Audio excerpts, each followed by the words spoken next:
Hablaremos hoy de la batalla de Brunanburh y empecemos diciendo que en el año 935 Olaf, rey de los daneses, invadió Inglaterra. Inglaterra era la tierra de los sajones en aquel momento. Olaf invadió la isla y se instaló con sus ejércitos. Frente a él estaban los ejércitos sajones que comandaba un rey llamado Aethelstan y su hermano Edmundo.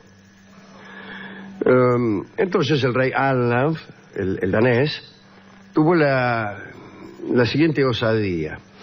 Se disfrazó de cantor, es decir, agarró un arpa y se fue al campamento del rey Aethelstan a cantar.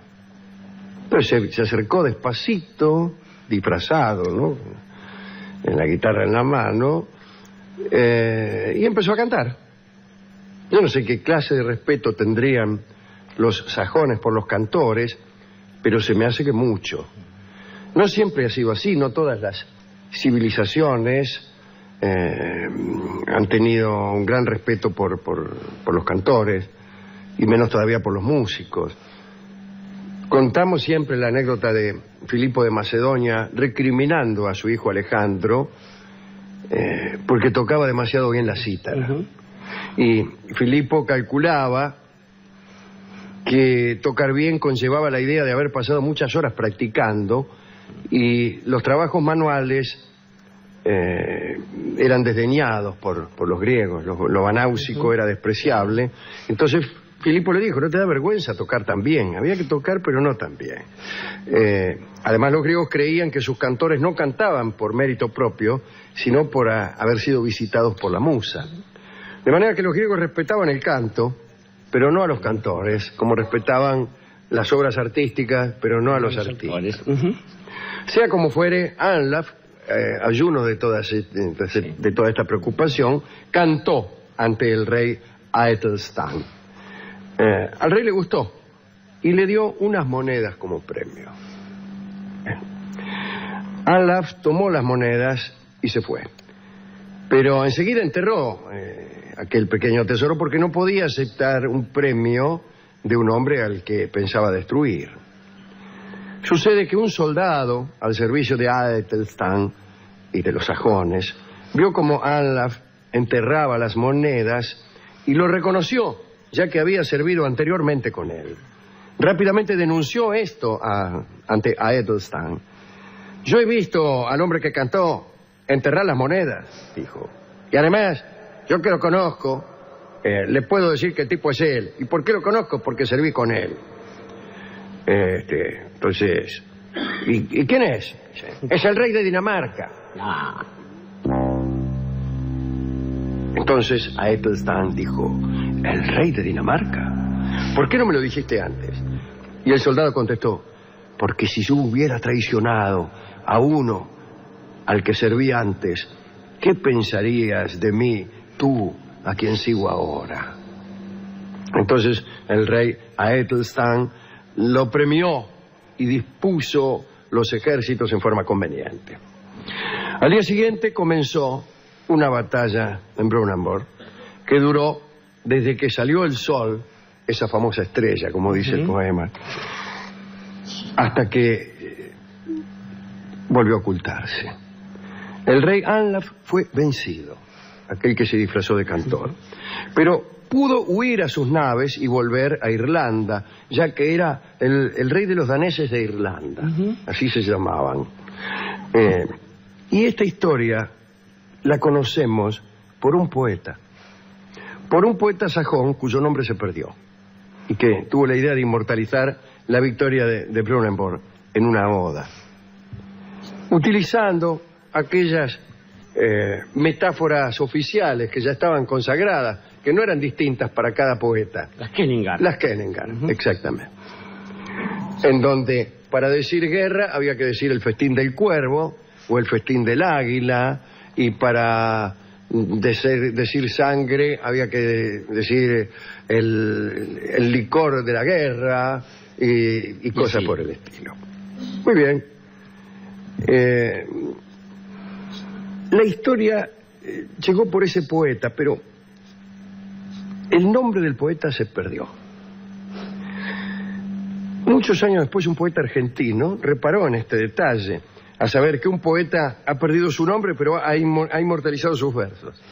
Y entonces escribió un verso que se llama A un poeta sajón, no un poeta cualquiera, al poeta que cantó la victoria de Brunanburh. En un tiempo yo sabía este verso de memoria, no sé por qué. Me lo habría tenido que aprender a saber para qué. Por placer, por ahí, ¿no? Por ahí, pero después me olvidé que me gustaba y después me olvidé del poema. Y hoy lo voy a leer para ustedes, a un poeta sajón, el poema de Borges. Tú, cuya carne, hoy dispersión y polvo, pesó como la nuestra sobre la tierra. Tú, cuyos ojos vieron el sol, esa famosa estrella. Tú que viviste no en el rígido ayer, sino en el incesante presente, en el último punto y ápice vertiginoso del tiempo. Tú que en tu monasterio fuiste llamado por la antigua voz de la épica. Tú que tejiste las palabras, tú que cantaste la victoria de Brunanburh. Y no la atribuiste al Señor, sino a la espada de tu rey.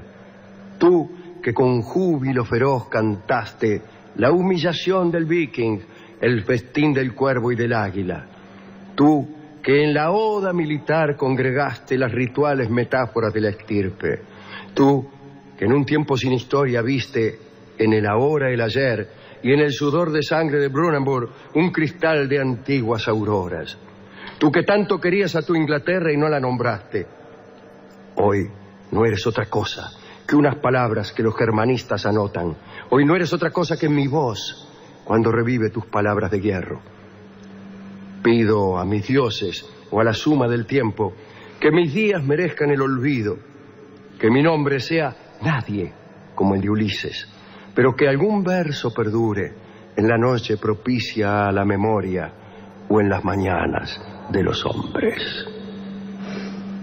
Ese es el poema de Borges, que tiene sus Kenningar, como la humillación del viking, el festín del cuervo y del águila, que son Kenningar. La humillación del viking es la derrota y el festín del cuervo y del águila es la guerra. Y hay también una amable referencia a Ulises, porque dice: pido a mis dioses o a la suma del tiempo que mis días merezcan el olvido, que mi nombre sea nadie como el de Ulises. ¿Por qué? Porque cuando Ulises se enfrentó a Polifemo,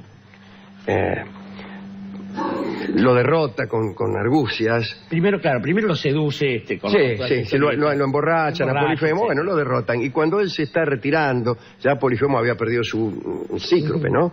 Su único ojo, y le pregunta en el medio del furor: ¿quién eres tú que me has derrotado? ¿Quién eres? Y Ulises le contesta: mi nombre es nadie. Pero hay un doble chiste que no siempre se menciona, que es que en realidad en griego no es Ulises, sino Odiseo. Y en griego nadie es Oudis. Se parece mucho a Odiseo.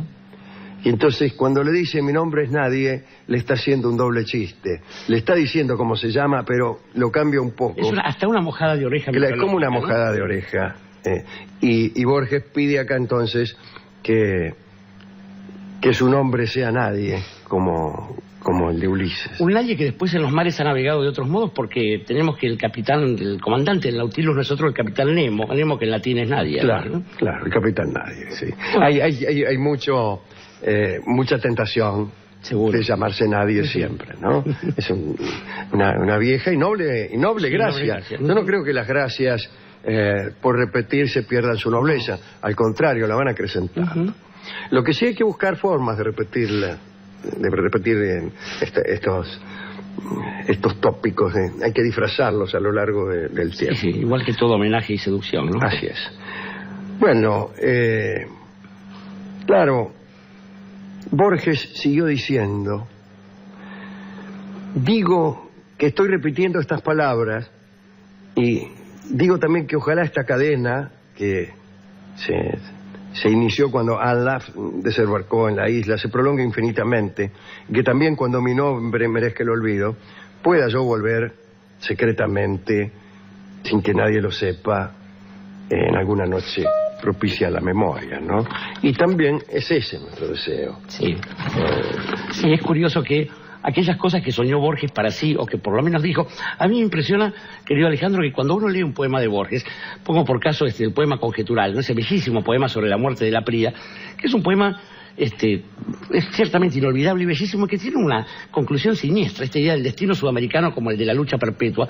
Digo, el mérito de un poeta también está en escribir esas cosas tremendamente siniestras en términos sociales y políticos y que sigan siendo bellas.